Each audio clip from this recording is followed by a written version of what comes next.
In 1934, Benito Mussolini looked at Adolf Hitler and saw a joke. A screaming, sweating, mediocre Austrian who had stolen fascism, his idea, and was now performing it badly for German crowds. Mussolini had built his movement in 1919. Hitler was still a footnote. And when they met for the first time in Venice in June 1934, Mussolini showed up in full military uniform, medals gleaming, every inch the dominant statesman. Hitler arrived looking like a lost tourist in a brown raincoat. Italian aides laughed. Mussolini privately called him a silly little monkey. So how, in just 5 years, did these two men sign one of the most consequential military alliances in human history? How did a man who mocked Hitler end up marching beside him? How did two dictators who started as rivals, competitors, and ideological opponents find enough common ground to forge an axis that reshaped the entire world? Because the story of this alliance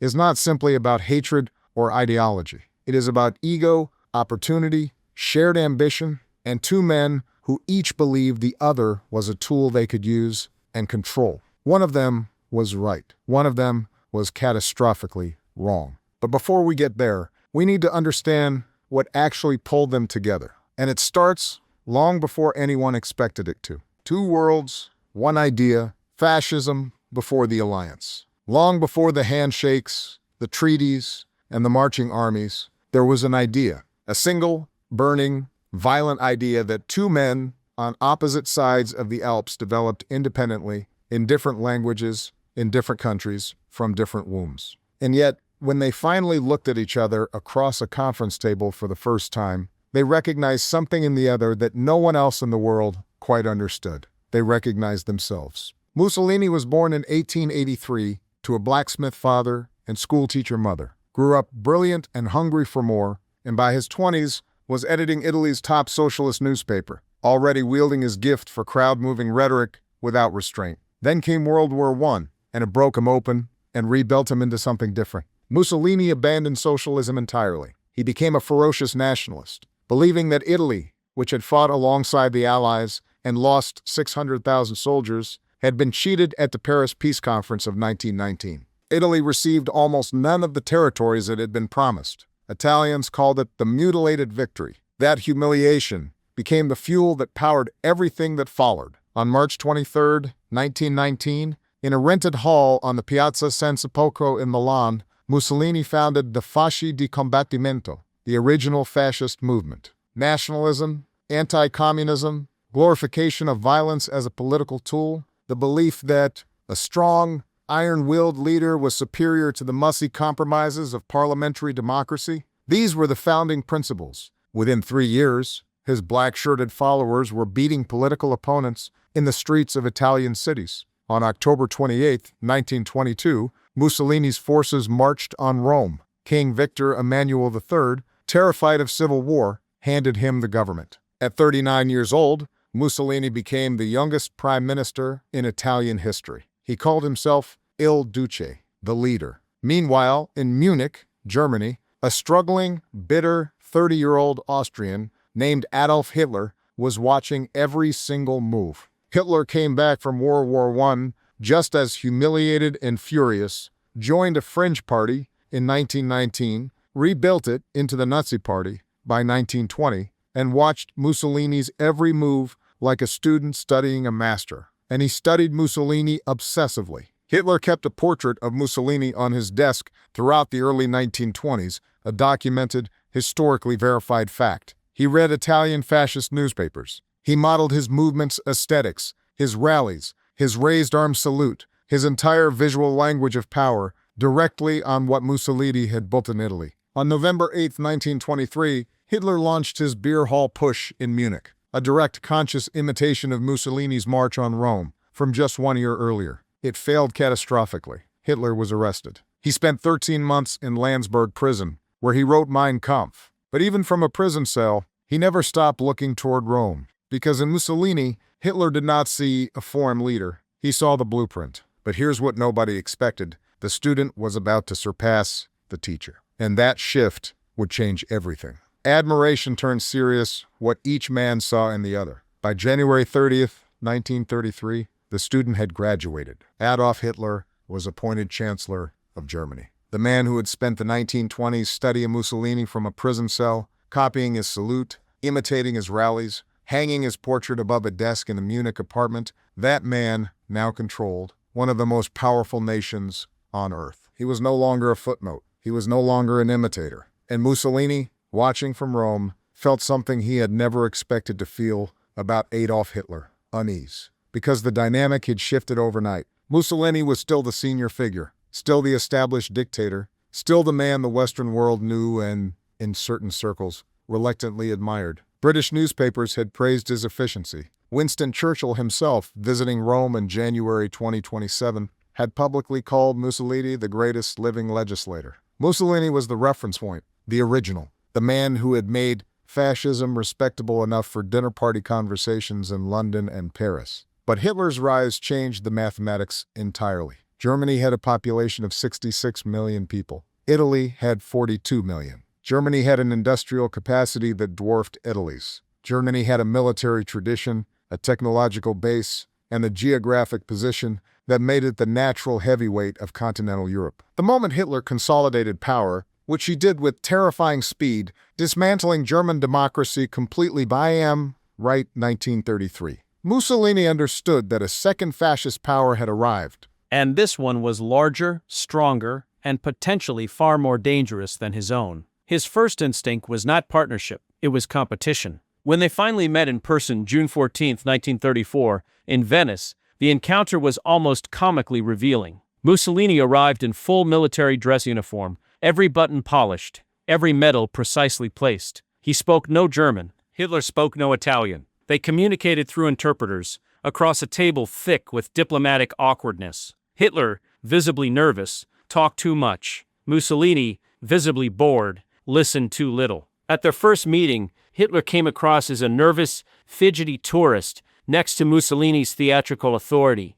Mussolini was unimpressed, telling his son-in-law privately that Hitler was a silly little monkey. The contempt was real, but contempt is not the same as dismissal. Because even as Mussolini mocked Hitler privately, he was watching something that impressed him against his will. The speed, the efficiency, the absolute ruthlessness with which Hitler was consolidating Germany. The Reichstag fire, February 27, 1933. The Enabling Act, March 23, 1933. The Night of the Long Knives, June 30, 1934, where Hitler ordered the murder of his own SA leadership to secure the loyalty of the German military. Clean, brutal, decisive. These were things Mussolini recognized, admired, even envied. Then came 1935, and the moment everything began shifting. Mussolini invaded Ethiopia on October 3, 1935, determined to build an African empire and erase the humiliation of Italy's defeat at the Battle of Adwa in 1896. He expected the Western powers to protest mildly and look away, as they had looked away from so much else. Instead, the League of Nations voted economic sanctions against Italy on November 18, 1935. 52 nations lined up against him. Britain and France, the democracies Mussolini had courted for years, had publicly humiliated him on the world stage. And Hitler, alone among European leaders, only supported Italy. For the first time, Mussolini looked toward Berlin, not with contempt, but with genuine interest. What happened next was the moment the relationship stopped being diplomatic and became genuinely personal. The Spanish connection, where the alliance was actually born. There is a moment in every alliance when it stops being theoretical. The real bond between Mussolini and Hitler wasn't forged in conference rooms or over signed treaties. It was forged in the field, standing on the same ground, fighting the same enemy, bleeding toward the same goal. It happened in Spain. On July 17, 1936, General Francisco Franco uprising against Spain's elected government turned into full-scale civil war within days, and both Mussolini and Hitler immediately saw it as something far bigger than a Spanish internal crisis. This was a battlefield, and battlefields reveal things that conference tables never can. Mussolini moved first. By late July 1936, barely 2 weeks after the uprising began, Italian aircraft were already flying Franco's Moroccan troops across the Strait of Gibraltar into mainland Spain. It was a decisive intervention at a critical moment. Without those Italian transport flights, Franco's best forces might never have reached the Spanish mainland at all. Mussolini understood this. He made the decision personally, quickly, and without hesitation. Hitler followed. German military aid, aircraft, armor, technical specialists began flowing to Franco's nationalist forces through August 1936. By November 1936, Germany had deployed the Condor Legion, a dedicated military unit of approximately 19,000 German personnel that rotated through Spain between 1936 and 1939, using the conflict as a live testing ground for new weapons, new tactics, and new theories of aerial warfare. On April 26, 1937, the bombing of Guernica on a busy market day killed around 150 to 160 civilians, shocked the world, and inspired Picasso's masterpiece. But for German military planners, it was simply a data point, cold, operational proof of what air power could do to civilian populations. In October 1936, Ciano signed a formal protocol with Germany, and days later, Mussolini stood before a Milan crowd and coined the term that would define the next decade, the axis around which all of Europe would reorganize itself. The word was his. The concept was deliberate. This was not an accidental friendship. It was a calculated geopolitical vision. Then came May 1938, and Hitler arrived in Rome. Mussolini pulled out every theatrical stop for Hitler's visit. Illuminated ruins, torchlit parades, tens of thousands of soldiers lining Rome's streets. Hitler, who had spent 20 years admiring Mussolini from afar, rode beside him, visibly overwhelmed. He was finally inside the dream. German diplomat Paul Schmidt, who served as Hitler's personal interpreter, later wrote that Hitler returned from Rome more devoted to Mussolini than ever before. The admiration had finally become mutual. Two men, two movements. One war they had fought together on Spanish soil, and one shared vision of what Europe should look like when the fighting was finally done. But signing agreements was one thing. What really sealed this alliance was something far more powerful and far more dangerous. Mutual ambition. The point of no return, pact of steel and shared destiny. There are moments in history that look like choices, but are actually conclusions. By 1938, there was no clean exit. The Spanish War had built operational trust, the Axis Declaration had announced their partnership to the world, and event by event, decision by decision, the two men were walking towards something they couldn't walk back from. The first truly defining test came on March 12, 1938. By nightfall, Vienna, the same city where Hitler had once slept homeless in shelters as a failed artist, was flying the Nazi flag. Austria ceased to exist as an independent nation in under 24 hours. This moment mattered enormously, not for what Hitler did, but for what Mussolini did not do. This was the man who had been comfortably thoughtful and moderate equivalent. 4 years earlier, Mussolini had personally stared Hitler down over Austria, mobilizing 4 divisions to the border after Dollfuss's assassination, and Hitler had immediately backed off. Now, in 1938, Mussolini said nothing. The balance of power between them had quietly, permanently shifted. But in March 1938, Mussolini did nothing. He called Mussolini directly and, according to witnesses, his voice broke with emotion. "I will never forget this," Hitler told him. "Whatever happens, I will stand by him, even if the whole world turns against him." These were not the words of a diplomat. They were the words of a man who had just received something he had wanted for years. Unconditional acceptance from the one figure whose approval still genuinely meant something to him. The personal bond was now sealed alongside the political one. 6 months later came Munich. On September 29th and 30th, 1938, Mussolini arrived at the Munich conference, positioned as Europe's great mediator, the reasonable fascist, the man who could translate between Hitler's fury and Britain and France's desperate desire to avoid war. Prime Minister Neville Chamberlain and French Premier Edouard Daladier essentially handed Mussolini the role of honest broker. He negotiated the transfer of Czechoslovakia's Sudetenland to Germany without a single shot fired. Chamberlain flew home waving his piece of paper, declaring peace for our time. Mussolini flew home believing he had demonstrated his indispensability to European order. Munich left Hitler privately furious. He'd wanted war, not a negotiated deal. But Mussolini drew the opposite lesson, that he and Hitler together were unstoppable, capable of reshaping Europe faster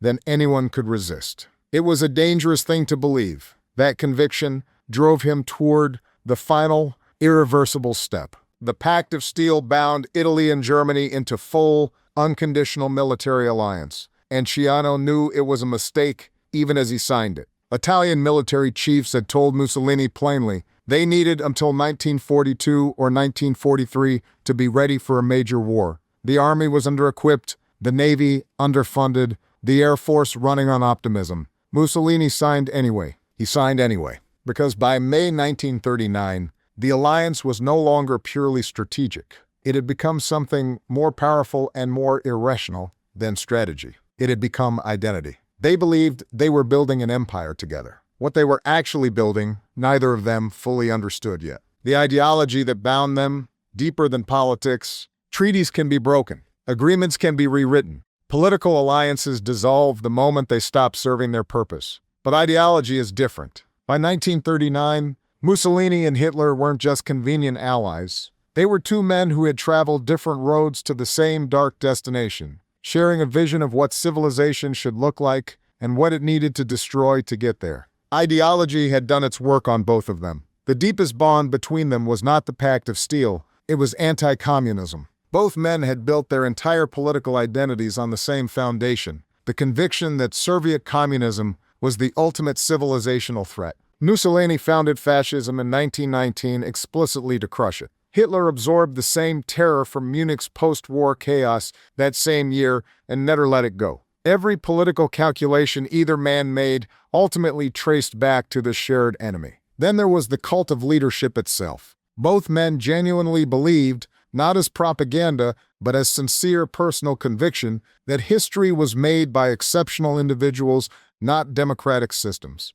The Führer principle in Germany, the Deuce principle in Italy. One supreme leader whose will embodied the national spirit and needed no democratic validation. This wasn't a sales pitch. It was how they understood themselves. By November 1938, the ideological convergence became impossible to ignore. Mussolini's racial laws stripped Italian Jews of citizenship, banned them from professions, and expelled their children from schools. His defenders long claimed Hitler pressured him into it, but historian Mikhail Sarfati's research suggests the uncomfortable truth. Mussolini embraced racial ideology with far less resistance than he was later given credit for. Galeazzo Ciano's diaries, among the most valuable primary sources on this entire period, record Mussolini in private conversation, repeatedly expressing genuine ideological alignment with Hitler's worldview, not merely political calculation. Their private correspondence from 1936 to 1943, analyzed extensively in Italian Foreign Ministry archives,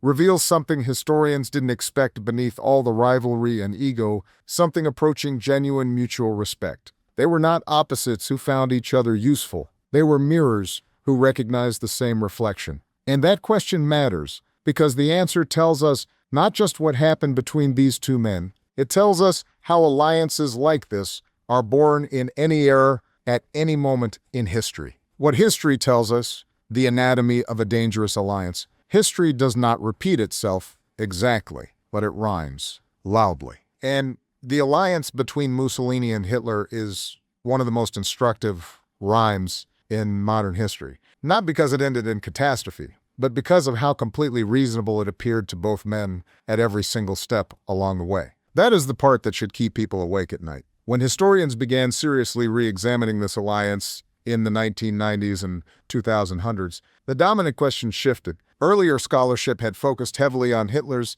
manipulation of Mussolini, the idea that a naive Italian dictator had been cleverly seduced by a more dangerous German one. But research by R.G.B. Bosworth, whose definitive biography Mussolini was published in 2002, dismantled that comfortable narrative entirely. Mussolini was not naive. He was not manipulated. He made informed, deliberate choices at every critical junction. 1935, 1936, 1938, 1939, with full awareness of what he was building. Guinness Mac Smith, whose landmark study, Mussolini's Roman Empire, appeared in 1976 and shaped a generation of scholarship, argued something even more uncomfortable, that the alliance reflected genuine ideological conviction, not just strategic opportunism. These two men shared a worldview deeply enough that the alliance was, in crucial ways, natural. And that is precisely what makes it so instructive. Because the ingredients that produced this alliance were not unique to 1930s Europe. Shared enemies, creating artificial solidarity.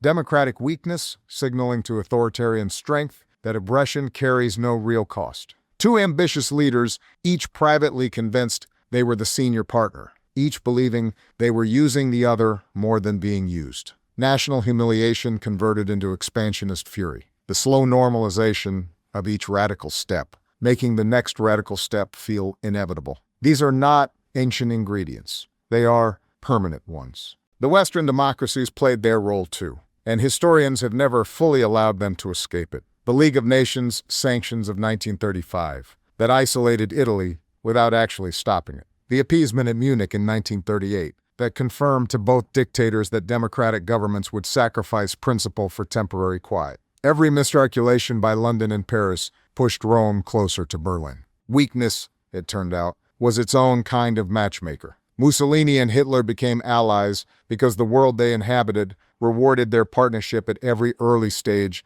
and punished it only when it was far too late to matter. Two men, two wounded nationalisms, two movements built on the same foundations. They did not fall into alliance, they walked into it. Eyes open, together, one deliberate step at a time. And that is the most important thing history owes us, the honesty to say,